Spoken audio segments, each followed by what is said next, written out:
This coming August 27th, 2017, which is a Sunday, the Revised Common Lectionary has us begin a series of readings through the book of Exodus right through March. Exodus is the great story of Israel's escape from slavery in Egypt, their wandering in the wilderness, and their eventual approach to the Promised Land.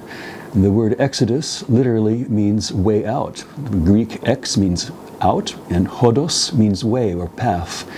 So this is a story about movement out into freedom and into a formation as God's people.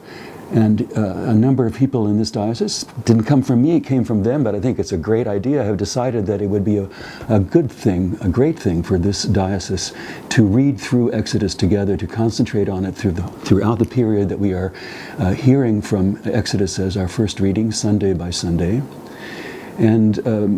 And to have asked me to urge all of you who are preaching on August 27th to preach on the first chapter of Exodus, which will be the first reading from Exodus in our lectionary.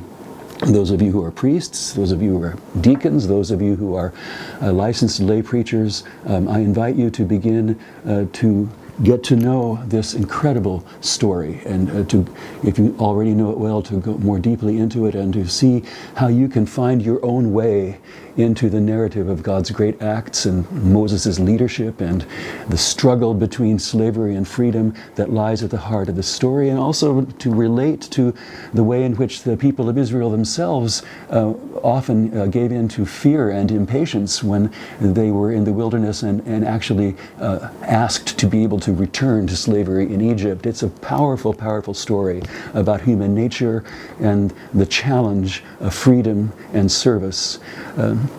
And appropriate for us to be looking at Exodus at this time together as a diocese, as we are focusing on our desire to engage more deeply with the neighborhoods that surround us.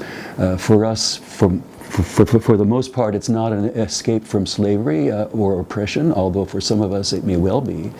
But more likely it's an escape from isolation, from fearfulness, from an obsession with survival and with growth, and a way out into the freedom and the generosity of spirit that comes as we approach our neighbors, not to attract them into our pews, but to see how we can serve them and how we can relate to them.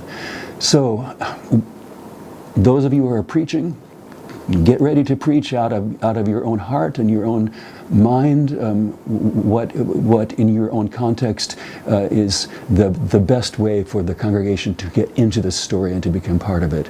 And those of you who are listening, listen deeply to see what is your place in this biblical narrative.